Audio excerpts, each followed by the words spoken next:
If you're looking for unique playthroughs, you've come to the right place, because we're continuing our Ming campaign. That's right, another one of those part 2s that Ludi apparently never does he? We are at the beginning of the 1500s, and this is when it actually gets very interesting for Ming, because we have the potential to completely collapse due to a variety of different crises and disasters that will really be difficult to navigate, but fun at the same time, right? Because unlike most nations, Ming has the option of playing toll within its lands and at the same time making tributaries out of the rest of the world, and that's basically the plan in this particular playthrough. We have some major issues right now, namely we are very far behind with our diplomatic technology. One thing that I did to help out with that is I asked all of my tributaries to give me Diplo mana at the end of the year, but it's still not going to be enough, so we're going to have to be more conservative with how we spend our Diplo points. We're also really struggling with meritocracy.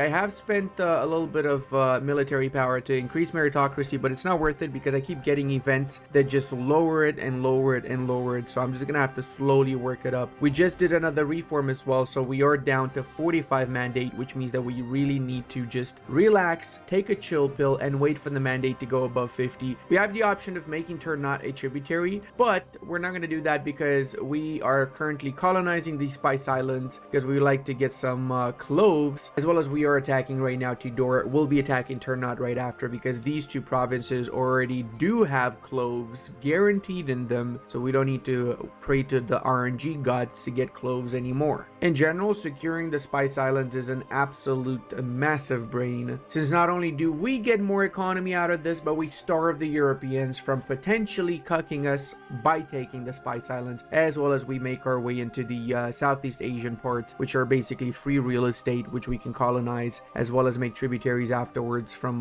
the nations that already exist here. Hey, look at that. We actually have a proper heir, Chadicus Minginus. That's totally how you spell that. My dyslexia is not acting up again, clearly. Oh, that's actually pretty good. We get colonial range plus 10%. We haven't had the colonial range, so there you go. We can go for the Southwest Pacific now, which is huge. Part of this particular playthrough is that, of course, we are actually playing toll within our Ming lands, and eventually we want to have a workshop in pretty much all of our provinces. For now, we're just distributing a little bit equally. We also want to have temples. We're also going to use expand infrastructure. We're going to get all the courthouses and the town halls, the barracks, and so on, because I'm actually curious to see how much economy and manpower I can get from just the actual Chinese areas. Since remember, a lot of these lands are also farmlands, which makes it really easy and cheap to develop too. Literally ideal for playing toll. Look at this, exactly what I'm talking about, guys. Why would I waste military points to get meritocracy? One of my options is lose mandate or lose meritocracy. Like, this happens way too often, at least in my games. Tidor has unconditionally surrendered, so we kind of have to peace out. I don't have time to wait for the capital of Luwu to fall, which means I'm going to do my peace deal from the Tidor screen, and I can also take one province in the island of Sulawesi, which is going to be my entrance into the Indonesian parts after. Oh, look at that! Ternate just did one of their missions, which is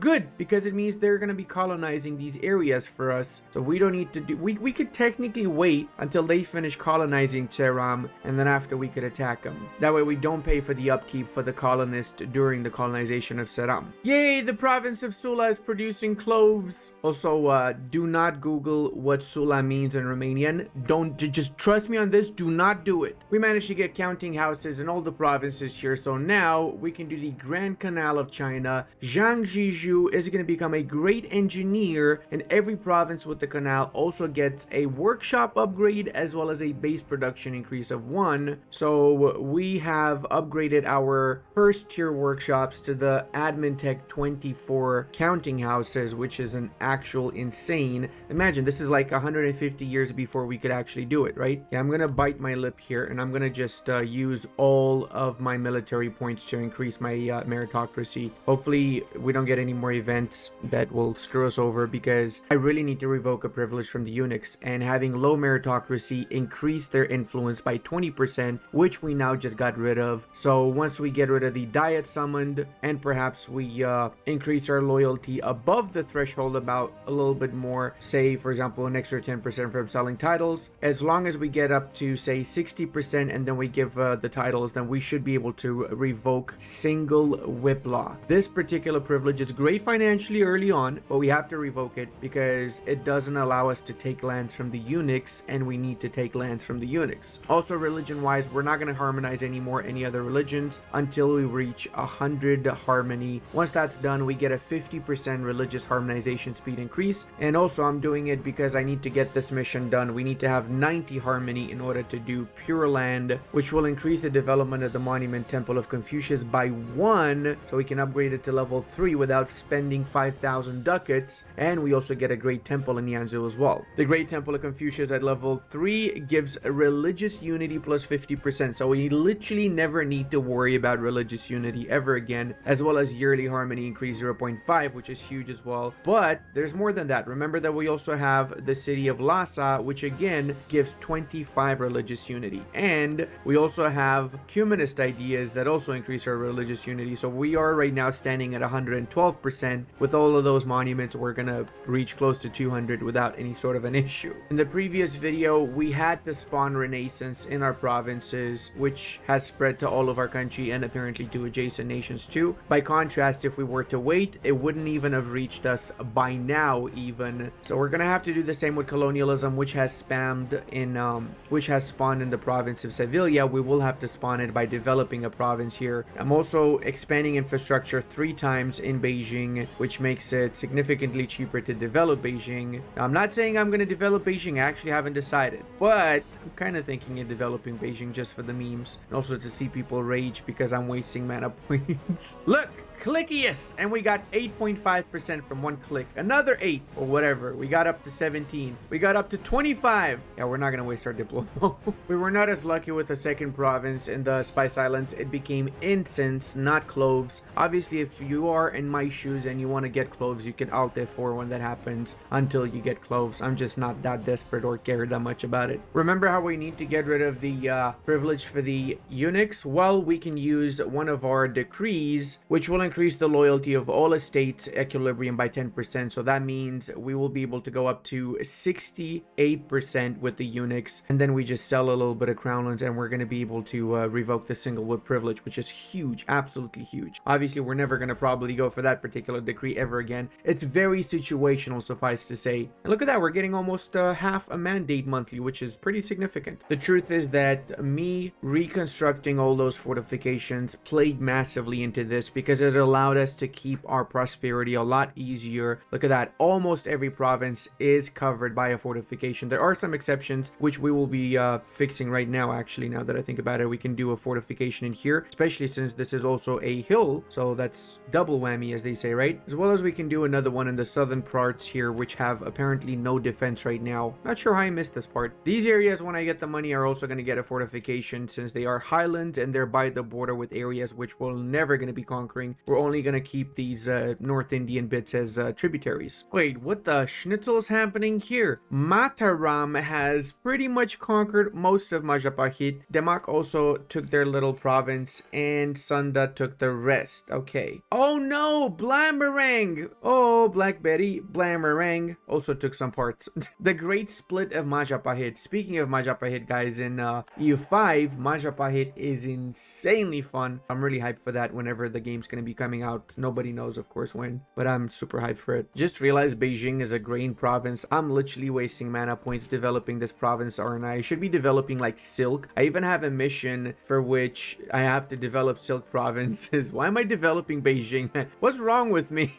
Look at that. This province in Nanjing would be literally ideal for spamming in it colonialism. I mean, we kind of started Beijing. We might as well finish it now. There you go. We're up to 83% now. All right, boys, enough of the shenanigans. We're using the external perfectionism, the unique casus belli that we get as Confucians because we have finished researching all the humanist ideas. We could also get the CB if we were to go for religious, by the way. So it's either religious or humanist. We'll give it the CB, which is the equivalent of of the Deus Vulcibi. Hey, that's some good news right there. Buru is in fact closed. So how many closed provinces do we have now? We got 1, 2, 3, 4, 5 closed provinces. That's huge. Are cloves the only spices being traded? What exactly do people think of when you think of spices? What do you think of? Do you think like chili, red peppers, cloves, incense? What do you think about? I don't know. It's such a broad term when people say spice islands, right? Is it nutmeg? It has to be nutmeg. For the 4th government reform, I'm gonna go for the strengthened Confucian bureaucracy, since this not only offers governing capacity, but more importantly, it offers religious harmonization speed plus 10% too, and harmonizing a religion improves clergy loyalty by 100% and 50 admin once it's finished. And it's also just unique flavor for Ming, so we might as well go for it, right? It is in essence tailored for our little nation. Did I just call Ming little nation? Now we do have a bone to pick with someone in the island of Sulawesi, you know what I mean? How do they have artillery and my army doesn't have any? Maybe I should recruit some unit. The bone people literally have better soldiers than I do, guys. That's just shameful display. Probably would be of some use if we also did get some artillery in this particular siege, wouldn't it? All right, let's see how close we are also to spawning this. 1 and a 2. There you go. 60 development in Beijing. And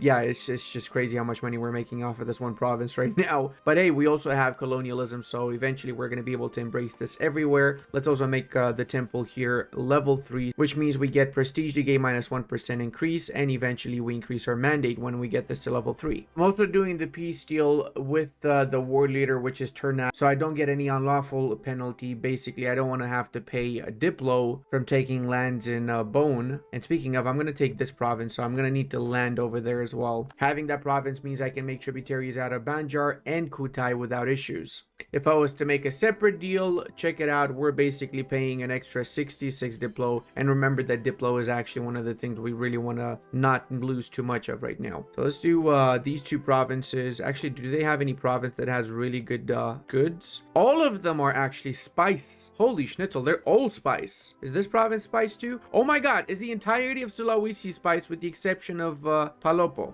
Is that why they call it the Spice Islands? All right, that is going to be your tribute, sir. Beautiful. Now let's go ahead and core it up and afterwards improve relations so we can make tributaries out of our new friends here. Actually, we don't even need to. We can straight up just send them the request and they will be more than happy to become our tributaries. Hot diggity dongalong. All right, we also have more loyalty than we have influence right now with the eunuchs. So let's cancel the single whip law, which means that we can finally seize crownlands from the eunuchs. Look at that. We're going to be seizing 4.64 from the eunuchs from this one time alone. We can also restore the Silk Road since we have developed some of those silk provinces, which will give us 10% efficiency for trade for 25 years. And we can also do now inward perfection, which gives us state loyalty equilibrium, guaranteed monarch admin skill +1. More importantly though, number of buildings allowed +1. So this is huge. This is for the whole country, right? So that means that we're going to be able to fit pretty much all the buildings in all the provinces by the end of the campaign. I'm not even kidding. I have like 6 different monuments which all give religious unity. So this one gives religious unity. We talked about the other 2, and then we have some more. The Erdenezu also gives religious unity.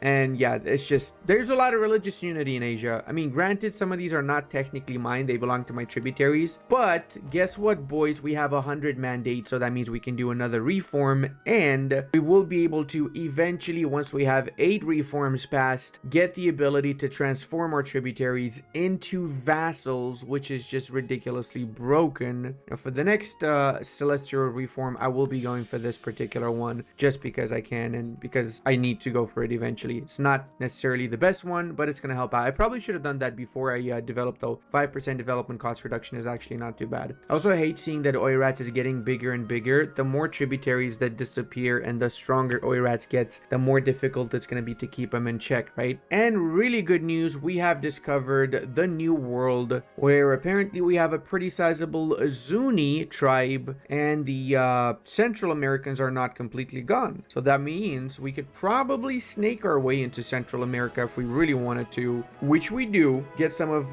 the Mexican gold before the Spaniards do. Hails to the yes. Brother, you're almost finished colonizing that. Once this is done, we're gonna reassign them to the new world. The problem with not being in the first age, however, is that every single single time you go below 50 mandate, which means every time you do a reform, you will be inside of the crisis of the Ming dynasty. This will progress slowly, but it will progress, so we need to make sure we get mandate as soon as we can, just so we don't completely collapse as a society. The crisis of the Ming dynasty will destroy us, guys. Look at that. Basically no army morale, no goods produced, no tax, huge unrest, and no technology. In essence, if we get this disaster, we're gonna crumble into 1,000 little entities, which we really don't want to do. Funny how we went from being complete rivals and enemies with the Japanese to now being allies with them. Bestest of Asian buddies forever, am I right? So we managed to reach back to 50 mandate, which means that we're not getting any more progress on the crisis of the Ming dynasty. However, to fully get rid of the crisis, we have to be in another disaster.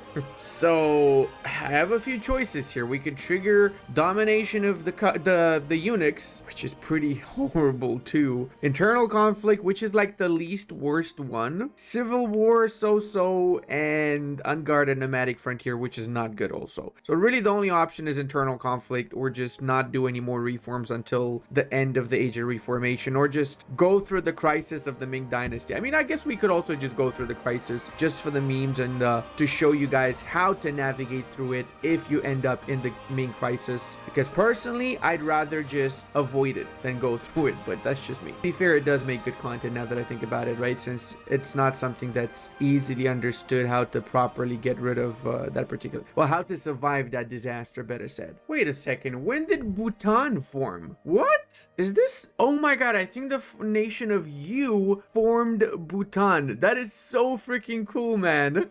You know, Bhutan is one of the countries, IRL countries I'm talking about, modern Bhutan, that I really would like to visit one day. I have never been to Bhutan. I find it really interesting, and hopefully I get the chance. Let's see. It's a little bit of nice insight into proper Asian, or better yet Central Asian, Tibetan / Nepali Asian culture. I guess you should just say Bhutanese, right? Bhutanese a word. We're gonna stack up our mana points now so we can get like 2 technologies once we have embraced colonialism. We can stack up to 1,498 so far. And you know what? We might as well start our golden era too. And I'm gonna be changing back to admin mana now from my tributaries because I've got more than enough Diplo points. Wait a second. Has colonialism spread to Korea, or did they spawn it themselves as well? Because it feels like they might have spawned it, which is just insane to see the AI do. I know they do it sometimes, but it's just cool to see. All right, so let's wait for 1 more month so this reaches 100%, and then we shall be embracing the Renaissance. I mean, colonialism. We're embracing Renaissance, okay? I said colonialism. Stop it, Ludi. Stop it. You have a problem with words.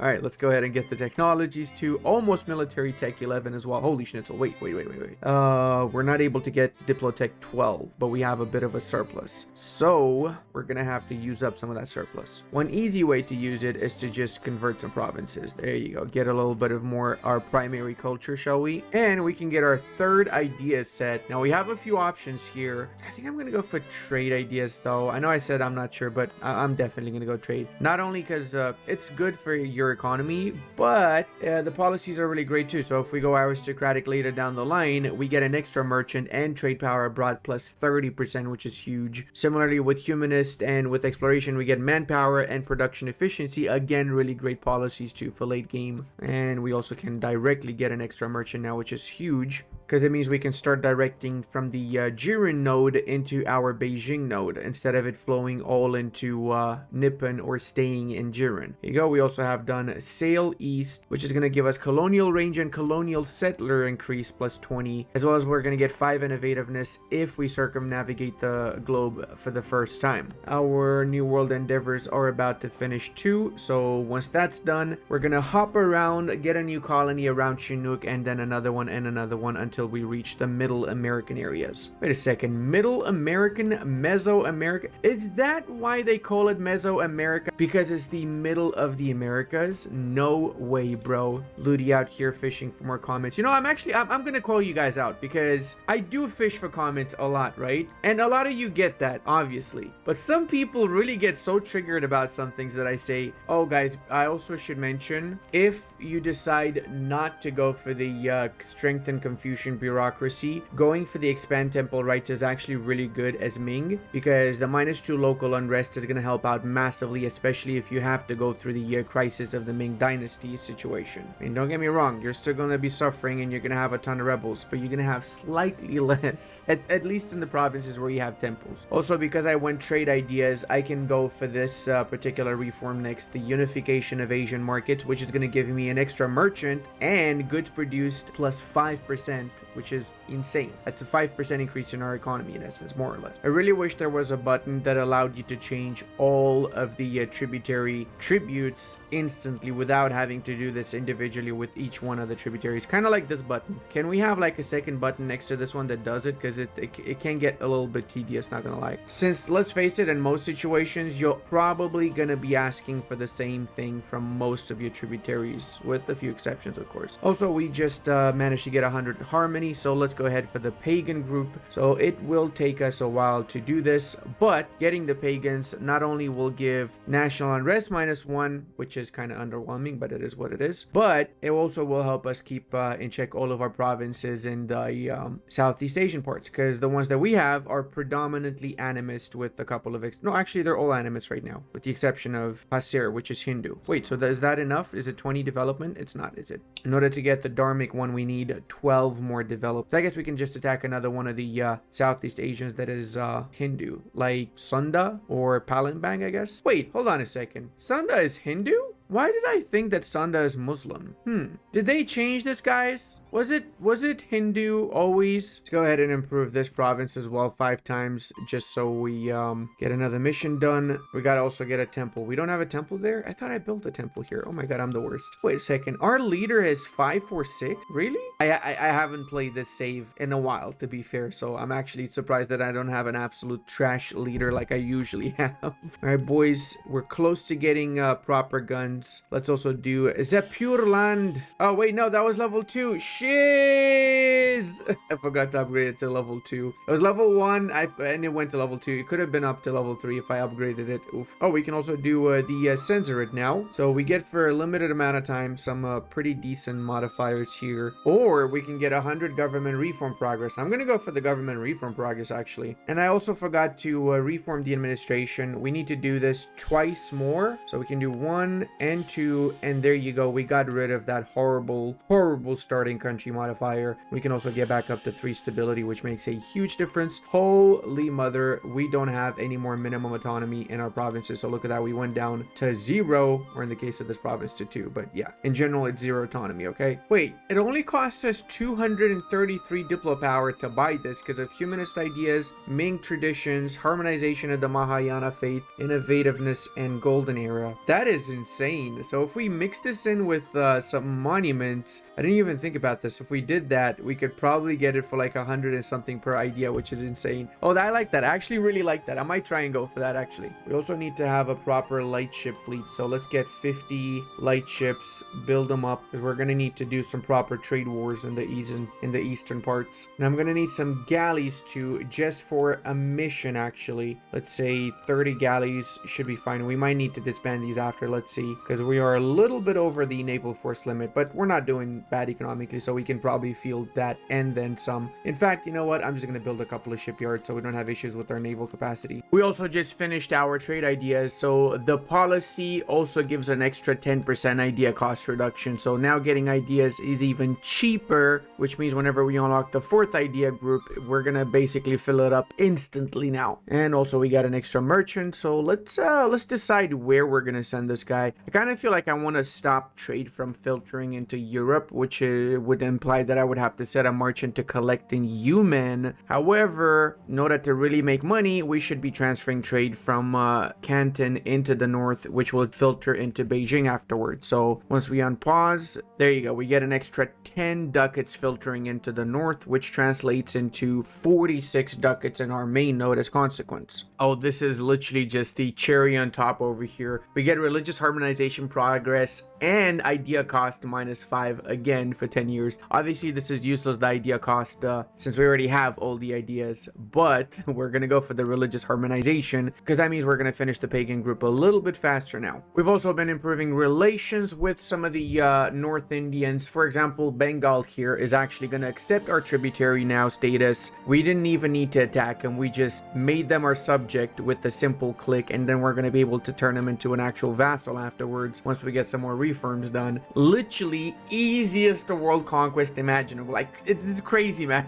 I'm not even, this is 350 development or whatever they have, 320 development in Bengal that I got for free. I didn't do nothing for it. This is just ridiculous. Again, 9 religious harmonization progress. Always go for this option, of course, so you finish harmonizing faster. Oh, what happened here? Blambergam has been conquered by Mataram. Well, I guess there's a new sultanate in town and they're bringing Islam back. Oh, what do you know? It's yet another Yellow River flood. Brother, really? Again? Another one? How many Yellow River floods were there? Seriously. I feel like there should be something we can do about this. Maybe if we build a wall around the Yellow River, huh? How about that? Did you ever think about that? Our colonist is about to arrive in the Mesoamerican parts of the New World where, surprisingly, there were no people here. Look at this. There's 0 people. I wonder why there's no people here. It's just so weird, right? Yeah, didn't see anyone there before we arrived. Now, as you imagine, we are going to be abusing the schnitzel out of external perfectionism, and we're going to be quickly gobbling up as much of this area as possible. So we're going to be bringing some more units before we start the wars. Some of the missions that we have are quite literally about us flexing. I'm talking about Survey the Oceans here. It's a reference to the famous trip of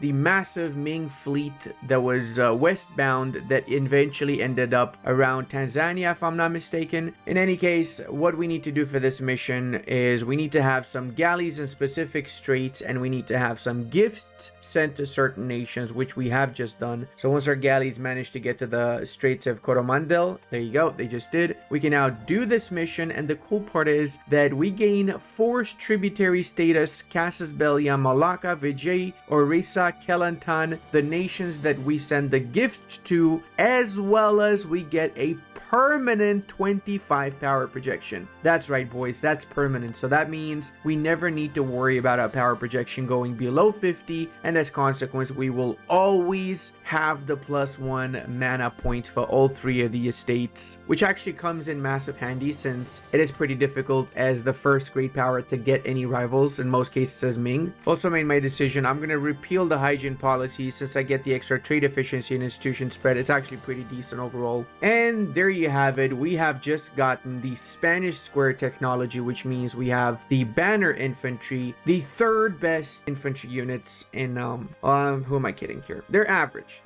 okay? They're a little bit better than others. We handle ourselves. The problem is that later down we're gonna struggle with this technology, so we're gonna try and avoid Western nations for a bit. It's okay, we have numbers, okay? In this game, what matters is numbers. Doesn't matter if your units are worse than the enemies, okay? You just throw more bodies at them and you win. Check it out, boys. Instead of 5,000, we only paid 2,800 to upgrade to level 3 this monument because we have expanded infrastructure 4 times and we got the monuments improvement, the event that triggered. Sheesh, we're getting almost 2 ducats from each Silk province we've got. Holy schnitzel, man. We're literally swimming in the money right now. By getting enough relations and trust with the Japanese, we also managed to end the Sengoku Jidai. Now we can do the last mission, repeal the hygiene policy. All we need to have is either 60 loyalty with the eunuchs or less than 2 privileges. So we can just sell some titles. Boom, that means we have more than 60 loyalty, and that means until the end of the game we get the trade efficiency, institution spread, and every province with the manufacturer is going to get 1 base production, which is like very few. But still, it's really good. Plus, here's the other big kicker here. We can enable the use of the 3 grand coordinator offices via the estate screen. What does that mean? Click yes, Maximus. That That means that we have local organizations in our states now. So we have 3 of them: local tax and province governing cost reduction, proficient, production efficiency and unrest, or friendly movement speed and recruitment time. Plus, for just 50 of each mana points in each category, we get 1 of each production, tax, or manpower development. So it's basically like the Spanish system, and it's really, really good. So I personally like the production efficiency because it's obviously the most powerful one. Not only do you get the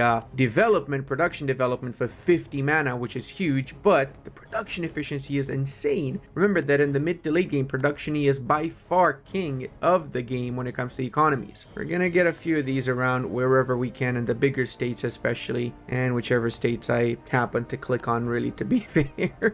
Now, another cool thing is that we can now pretty much do this particular mission. We just need to have less than 1 devastation, and we need to have some coastal batteries. We don't have any right now, but we could technically get some. So let's start building a few in the south here, I guess. 1, 2, 3, 4, 5, 6, 7, 8 should be enough. Why is that mission so important, you ask? It's because it will give us 10 mandate, which will put us at 40 after we get the next reform. So we will be able to avoid the disaster and still be able to do 1 more celestial reform before we have to deal with the crisis of the Ming dynasty. Since we're going for unique flavor, we will be going for the Weiso system, which is a unique Ming reform as well. It increases local garrison growth when you have barracks and training fields, as well as regimental and conscription centers give again local garrison size, with soldier household lowering the local recruitment time, and the reform itself makes your regiments cheaper. This is a global effect, by the way, so that means armies are ridiculously cheap as Ming right now. Look at that, we got 100 and how many? 120,000 units, and we're paying 38 ducats, which is insane. So we probably also want to recruit more units for that matter. I've also gone ahead and I've started stealing the trade from the Nippon node, and I'm filtering 10 ducats straight into Beijing eventually, which means we got up to 56 ducats in here, which is giving us 117 ducats. Now we actually want to double down on all of these nodes a little bit more. Okay, this is actually perfect. We get an extra 5 mandate. Let's go ahead and do the next reform just because of that. So we go up to 35, and then we do 45 from the mission, which is perfect actually. We've avoided the disaster altogether. And it's time to spread the love around the new world. Oh, look at that cool sprite. I just realized we have really awesome sprites, don't we? We spread our wings all around Asia and the new world. So if you want to see the final part for this campaign, don't forget to leave a like. We'll get that done once we get 3,000 likes. So until the next time, do make sure to take care of yourself, and I love you. I do. I really do.